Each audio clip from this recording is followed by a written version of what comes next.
Okay, I'm going to talk through E5 now, and it's to summarise the main principles that underpin work with children. So we need to think of underpinning, all right, the most important things that are the foundation of all of the things that we do within the setting, okay, the things that we cannot function without in each setting. It doesn't matter which setting it is. When we're working with children, what are the core things? That's what the underpinning principles will be. Okay. Now, again, as in E1, respect underpins everything. It is the foundation of everything. If we can respect the parents, then they will respect us and there will be a good relationship.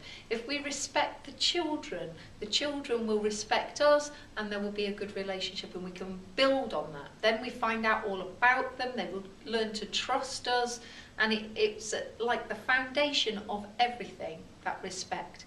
If people were to turn up and you were to be disrespectful towards them, they're not going to want to come to your setting, they're not going to want to have anything to do with you. You know, we've all had experiences of people, and I know I've done it myself, where I have been disrespectful towards people, and it doesn't make a nice environment, and it doesn't make people want to work with you. So you have to get over that, and you have to be respectful of everybody, whether you agree with them or not. And that is an underpinning principle that goes throughout any childcare work. Having parents as partners, what I mean by this is working in partnership with parents, okay? Having that really close relationship with parents, so you know them well, they know you well, you've got a respectful relationship, and then they will trust you and they will give you information. You can give them information, and you can work together to support the child, each of those individual children, okay? So that's a principle that underpins everything. If you don't work with the parents, you're not going to get that support at home. You're not going to be able to help that child to develop fully, okay, holistically, in conjunction with the people who care about that child the most, okay? That's parents and carers, okay? Confidentiality. Now, if we didn't keep things confidential and we just talked about anybody and anything that we wanted to, then firstly we'd be breaking the law. Don't forget to mention laws, legislation in your criteria when you're writing them. So think about the Data Protection Act, the 1998 Data Protection Act. Think about the Children Act, the 1989 Children Act, that talks about the welfare of the child being paramount, the most important thing. Now, if we don't keep confidentiality, we could potentially be putting the child's welfare at risk. So that's the link with the Children Act, okay? But we also, in every setting, have a confidentiality policy. And every single person in that setting must follow the confidentiality policy, okay? Because it links to the law. The law is made by government and passed down, and then within the settings they write the policy which all the people in the setting need to be following. Now, the reason why we have policy, confidentiality policy, is so that everybody is doing the same thing. Everybody has the same understanding of what they can and can't do when it comes to sharing information. So it's really important that you know your confidentiality policy and you know what you're allowed to talk about and what you're not allowed to talk about. And it's slightly different as a student, but as a practitioner, you'd just be working with that confidentiality policy. Obviously, as a student, we're talking about observations coming outside of the setting, but if you just focus on being a practitioner and thinking about the confidentiality policy, that's the key thing, okay? And without that, that's what underpins everything. Without that, there will be no trust, there will be no relationship, there will be no respect, okay? Because it's disrespectful to go and talk about other people's private information. That's disrespecting that person, okay? So it's really important that we keep confidentiality, because it helps to underpin everything. It helps to support everything else that's going on in that setting.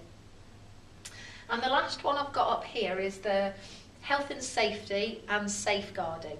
Okay, so one of the reasons why I've put that on there is because without keeping the children safe and secure, we are making the children vulnerable. And again, that links with the Children Act, the 1989 Children Act, that says that the welfare of the child is paramount, okay? It is the most important thing.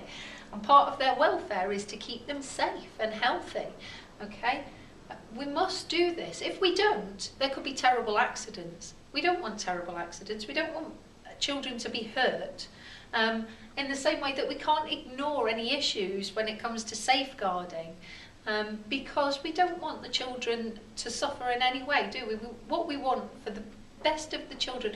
If children are worried about their safety and security, they cannot focus, they can't learn properly, they can't get engaged with activities, okay?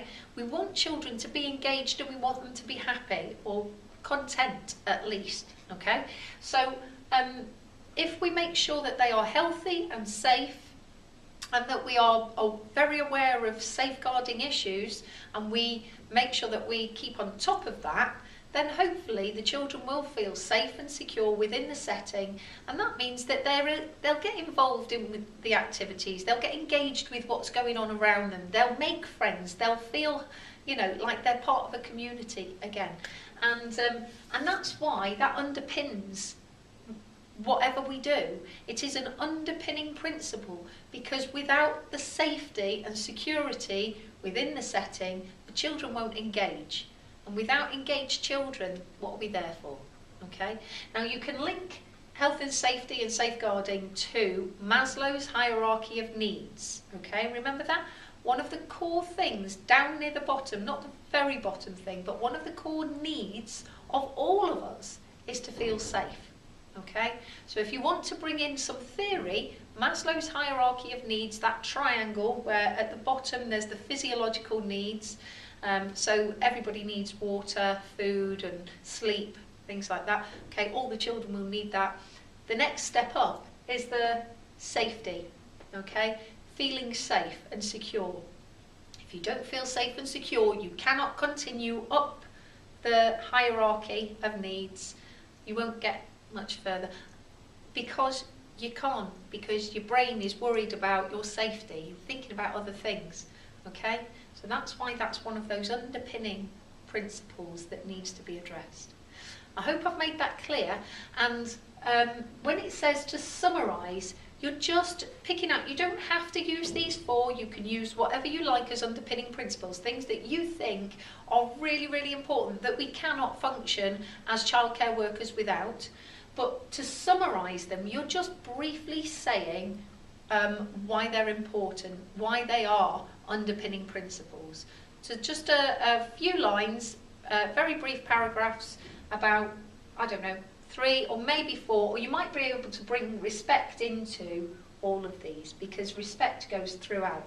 Okay, without respect, you won't have parents as partners. Without respect, you won't keep confidentiality. Without respect, you won't be bothered about the health and safety. So that sort of runs throughout. So you could have 3 paragraphs mentioning respect throughout.